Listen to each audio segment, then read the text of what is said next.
¿Cómo leer Lolita? Capítulo 2. El mayor spoiler de la literatura.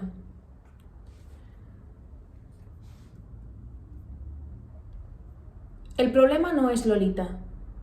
El problema es la sistemática mala lectura que se suele hacer de la novela de Vladimir Nabokov. Y ojo, porque cuando digo mala lectura, a lo que me estoy refiriendo es a eso que ejercen los lectores belicosos. O en palabras del novelista Ricardo Piglia, los lectores criminales. O de acuerdo con la filósofa Alicia Valdés, los lectores narcisistas. Para mí, un lector belicoso es aquel que utiliza la literatura a su favor y con saña. Ese que la coloniza con su yo.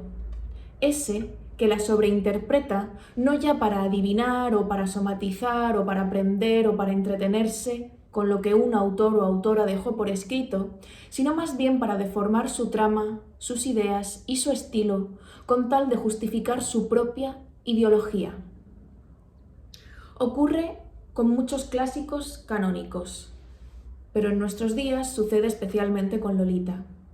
El cóctel explosivo de sus temáticas internas, la pedofilia, el clasismo, la ausencia de formación sexual en la clase media estadounidense, la violencia machista, la enfermedad mental y un largo etcétera, es la causa principal de tales forcejeos.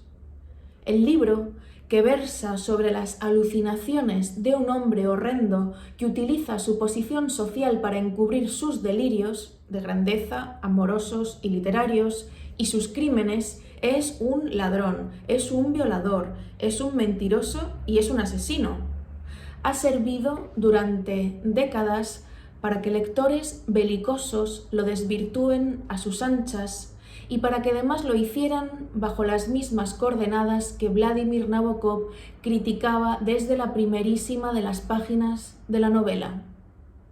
A saber, ya en el mismo prólogo ficticio que nos encontramos antes de la aparición de la voz del protagonista, Humbert, narrador total de esta novela en sus partes 1 y 2, se nos aparece otra voz extraña y un tanto filosófica, una voz autorizada.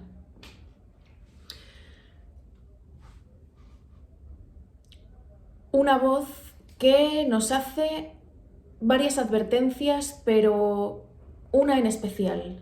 Algo así como: tú, lector, mon semblable, mon frère. Cuidadito, porque esto que viene a continuación no es sino la historia de un demente, de un mentiroso y de un monstruo.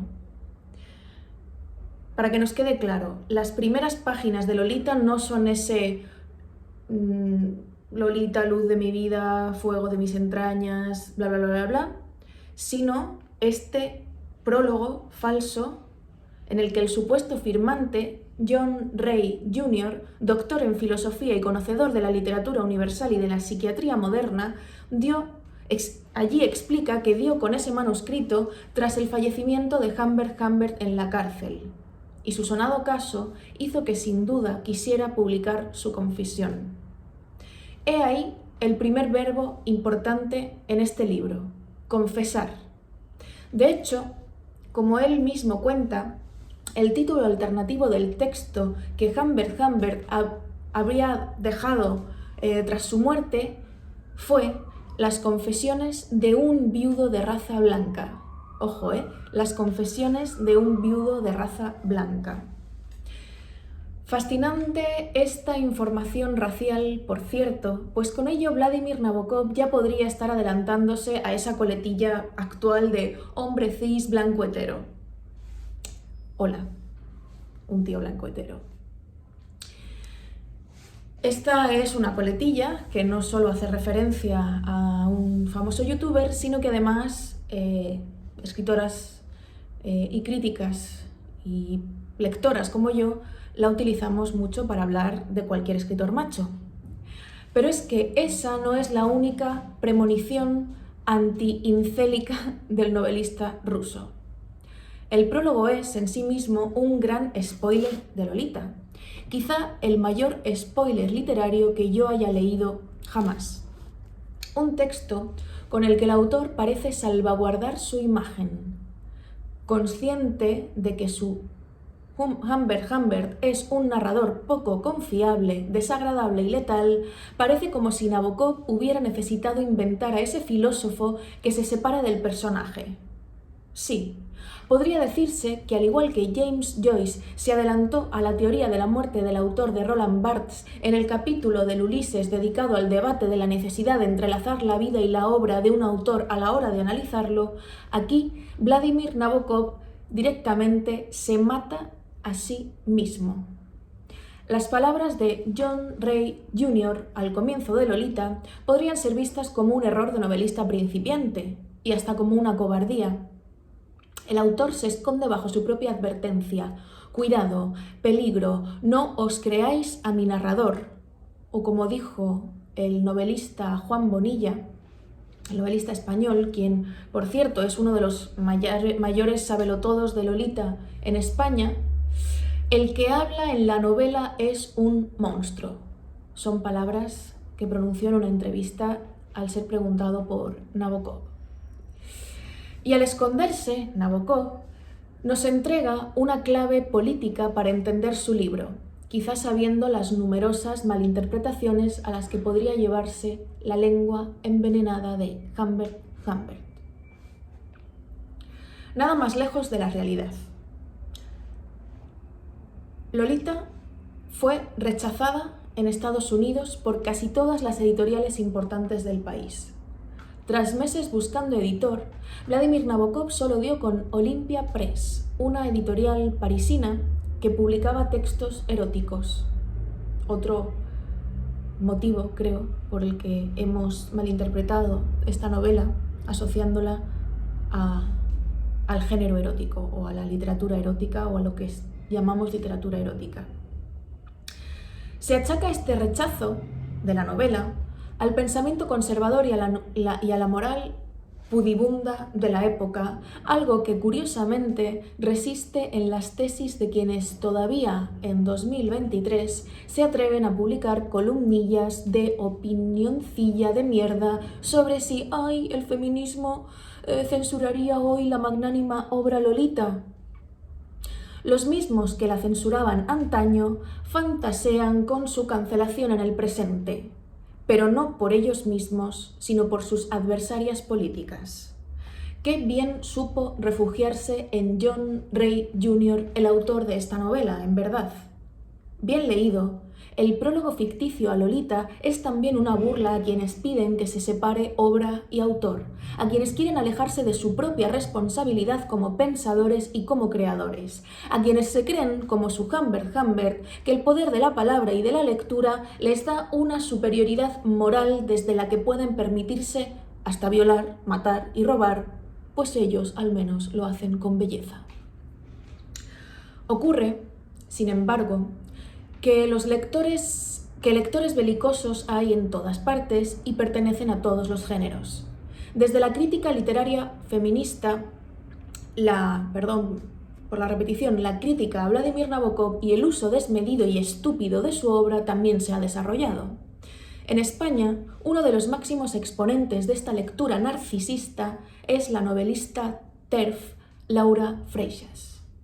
Conocido fue su intercambio de pareceres con Sergio del Molino en una tribuna leidísima del País, donde casi venía a decir que Lolita era una fábrica de futuros violadores, entre otros argumentos falaces para cuestionar a Nabokov. Freixas dijo que la novela está escrita de tal modo que consigue hacernos olvidar que está mal violar niñas. ¿Cómo? Dejando a un lado esta impensable reflexión, y ya que estoy citando a una escritora transfoba, voy a hacer yo otra absurda comparación y me relameré asegurando que Harry Potter está escrita de tal modo que consigue hacernos olvidar que una no puede volar si se tira por el terrao con una escoba. No debo obviar la lectura final de Laura Freixas, que en el último párrafo de la columna recula un poquito y dice que pese a todo hay que leer Lolita para entenderla y para criticarla y para buscarle alternativas porque es una gran novela. Pero, dice, a pesar de todo ese trabajo, lo que no hay que hacer es sacralizarla. Al releer este texto, me acordé de mis propios reclamos sobre el escritor macho. Eso de que hay que leerlo para disfrutar su literatura, pero también para no repetir su ejemplo. Pero sobre todo me acordé de una frase de la socióloga Giselle Sapiro, quien durante la promoción de su interesantísimo libro ¿Se puede separar la obra del autor?, y preguntada en Mujer Hoy a propósito de la cultura de la cancelación, dijo lo siguiente: contextualizar una obra controvertida es una buena iniciativa y a mí me parece más eficaz que cancelar. Cancelar hace que permanezca la violencia simbólica que ejercen esas obras, mientras hacerla explícita haría que la gente entienda por qué es problemática, especialmente cuando se trata de obras clásicas. Es de cajón. Entonces, ¿Lolita es problemática? Sí, claro. No hay nada de malo en ello mientras sepamos leer lo que tenemos delante, mientras entendamos que es ficción, mientras nos pongamos frente a la confesión de Humbert Humbert y la miremos desde nuestra verdad. Otra pregunta dolorosa. ¿Y si verdaderamente, como decía Freixas, nos olvidamos de que violar niñas está mal? Pues entonces, hagámonoslo mirar. Nuestra relación con el libro, nuestra relación con la literatura, nuestra relación con el sexo, nuestra relación con la mentira, nuestra relación con nuestro cuerpo. Hay quien prefiere no enfrentarse a ese tipo de preguntas. Hagámonoslo mirar. Cuenta el poeta y editor Andrés Trapiello en sus diarios que la última vez que intentó leer Lolita, allá en los 90, la abandonó en la página 150. Y él también tenía en su casa la edición de compactos de Anagrama. Y si él también tenía, como yo, en su casa la edición de compactos de Anagrama, esa página debía encontrarse cerca de las escenas sexuales de Dolores Hayes en el campamento, con las que Humbert Humbert se hace muchas pajas mentales y de las que intenta apropiarse, pues siente que el deseo y el despertar erótico de la niña solo puede ser suyo y no debería jamás dirigirse hacia otros cuerpos ajenos, jóvenes como el de la niña, porque a él eso, celoso él, le repugnaba. La postura de Trapiello es perfectamente comprensible y es la que han tomado muchas lectoras a día de hoy por lo difícil y lo complejo que puede ser enfrentarse a cierto tipo de escenas y a cierto tipo de pensamientos volcados en la obra. Y yo creo que eso mismo por eso mismo que Nabokov hizo el gran spoiler desde el mismísimo prólogo, advirtiéndonos de los dolores y de las contradicciones que su propia obra podría provocarnos si nos atreviéramos a entrar en ella.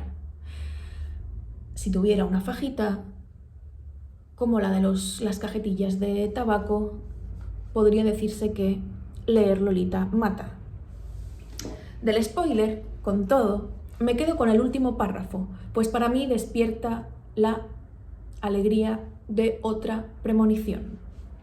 Vladimir Nabokov narró a un monstruo excepcional que no es muy distinto a los miles de monstruos comunes que nos rodean a diario y que salieron a la palestra a raíz del Me Too.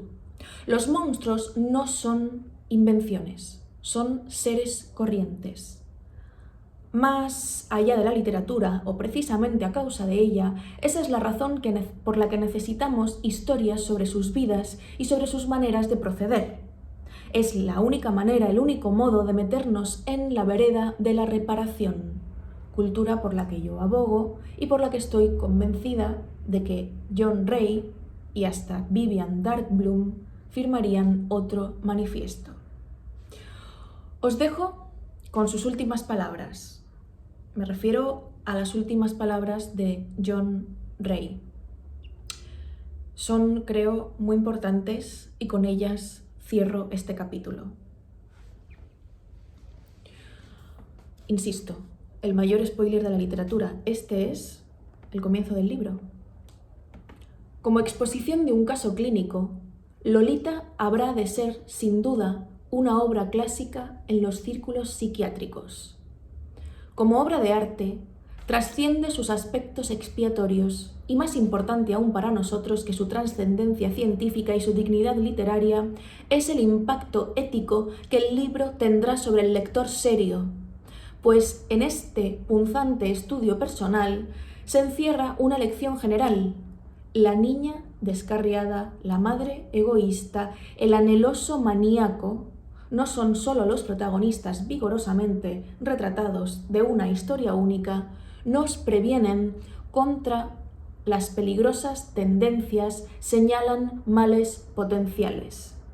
Lolita hará que todos nosotros, padres, trabajadores sociales, educadores, nos consagremos con interés y perspectiva mucho mayores a la tarea de lograr una generación mejor en un mundo más seguro.